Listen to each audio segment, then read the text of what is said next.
Halo teman-teman, di sini saya akan mempresentasikan tugas saya mengenai rekam layar. Pertama-tama, kita buka dulu aplikasi Zoom, kemudian kita pilih share screen, lalu kita memilih file yang akan kita presentasikan.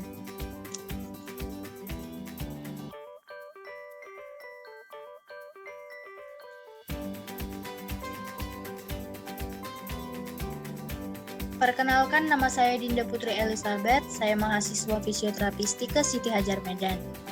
Di video kali ini, saya akan mempresentasikan materi dengan blog pribadi saya tentang penyakit Parkinson.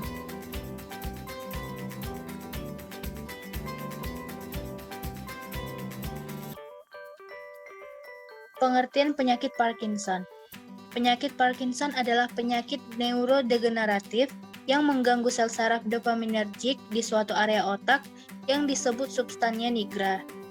Sel-sel dopaminergik sendiri bertugas untuk memproduksi dopamin, sehingga ketika sel-sel ini mengalami degenerasi seperti pada penyakit Parkinson, kadar dopamin pun akan mengalami penurunan. Penyakit ini termasuk penyakit yang bersifat progresif. Selain itu, penyakit Parkinson juga dapat diartikan sebagai penyakit saraf yang memburuk secara bertahap dan mempengaruhi tubuh. Akibatnya, penderita kesulitan mengatur gerakan tubuhnya termasuk saat berbicara, berjalan, dan menulis.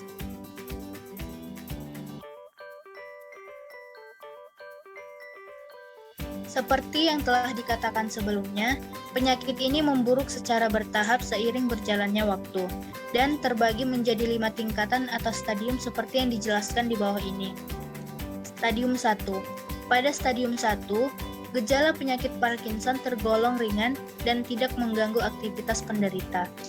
Stadium 2, jangka waktu perkembangan penyakit Parkinson dari stadium 1 ke stadium 2 berbeda tiap penderita. Dapat berlangsung dalam hitungan bulan atau tahun. Pada tahap ini, gejala mulai terlihat.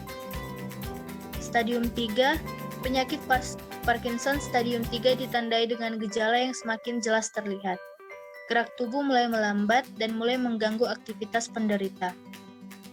Stadium 4, pada tahap ini, penderita mulai kesulitan berdiri atau berjalan.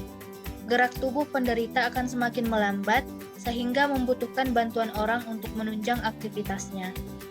Stadium 5, penyakit Parkinson stadium 5 dapat membuat penderita sulit dan bahkan tidak bisa berdiri sama sekali. Penderita juga dapat mengalami waham atau delusi dan halusinasi.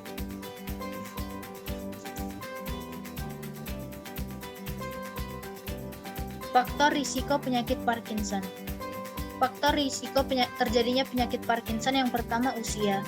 Dewasa muda jarang mengalami penyakit Parkinson, dan risiko akan meningkat dengan bertambahnya usia. Biasanya penyakit Parkinson berkembang di usia 60 tahun atau lebih.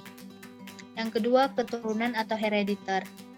Risiko Anda mendapatkan penyakit Parkinson meningkat apabila memiliki kerabat dekat yang menderita penyakit Parkinson.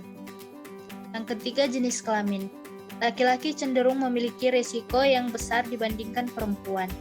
Yang keempat, terpapar toksin. Paparan herbisida dan pestisida secara terus-menerus dapat secara meningkatkan risiko penyakit Parkinson.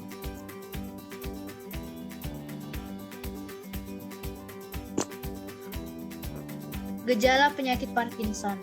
Terdapat 3 gejala utama yang dialami oleh penderita penyakit Parkinson, yaitu yang pertama, tremor.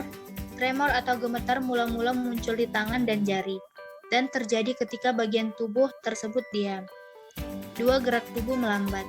Seiring waktu, penyakit Parkinson akan membuat gerakan tubuh menjadi lambat, sehingga aktivitas sederhana menjadi sulit untuk dilakukan. Misalnya langkah kaki menjadi lebih pendek saat berjalan, dan sulit bangkit dari duduk. 3. Kaku otot. Kaku otot atau rigiditas dapat terjadi di bagian tubuh manapun. Kondisi ini dapat memicu kram otot dan membatasi gerak tubuh.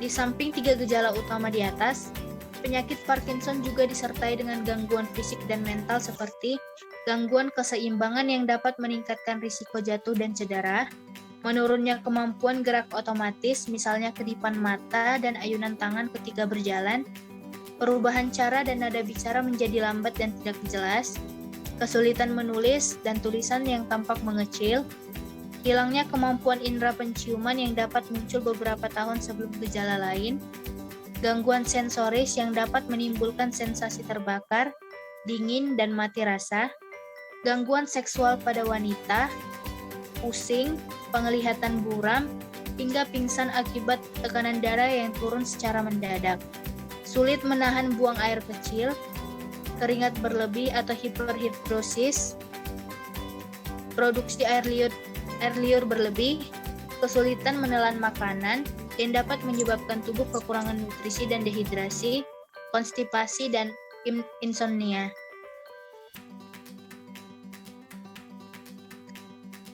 Diagnosis penyakit Parkinson. Tidak ada tes khusus untuk mendiagnosis penyakit Parkinson. Neurologis atau ahli saraf akan mendiagnosis penyakit Parkinson berdasarkan riwayat medis, peninjauan tanda dan gejala, serta pemeriksaan saraf dan fisik. Meski dapat membantu mendukung diagnosis penyakit Parkinson, gejala dan pemeriksaan neurologis adalah penentu diagnosis yang lebih tepat, sehingga kebanyakan orang tidak memerlukan scan DAT.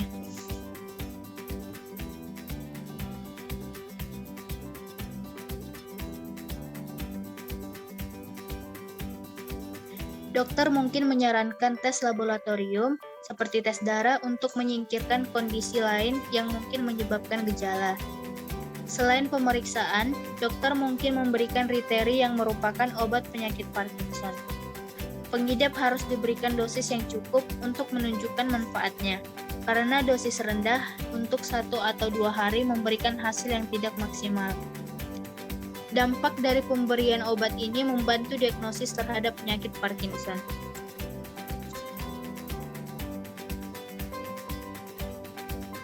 Pengobatan penyakit Parkinson. Hingga kini, belum ditemukan pengobatan yang tepat untuk menyembuhkan penyakit Parkinson. Terapi mungkin dilakukan untuk menurunkan risiko timbulnya gejala motorik dan memperbaikinya. Semua terapi dirancang untuk meningkatkan jumlah dopamin di otak, baik dengan cara mengganti, meniru, maupun memperpanjang efek yang menghambat pemecahannya. Penelitian telah menunjukkan bahwa terapi dini pada tahap non-motorik dapat menunda timbulnya gejala motorik, sehingga memperpanjang kualitas hidup.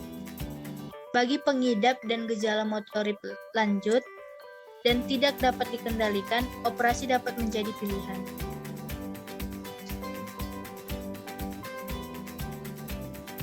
Dalam deep brain stimulation, dokter bedah menanamkan elektroda untuk merangsang area otak yang berkontribusi dalam gerakan. Pada jenis operasi lainnya, area spesifik di otak yang menyebabkan gejala penyakit Parkinson akan dihancurkan. Pendekatan alternatif yang telah dieksplorasi adalah penggunaan sel-sel penghasil dopamin yang berasal dari stem cell. Meski terapi stem cell memiliki potensi besar, tetapi lebih banyak penelitian diperlukan sebelumnya sel-sel tersebut dapat menjadi tata laksana terapeutik dalam pengobatan penyakit Parkinson.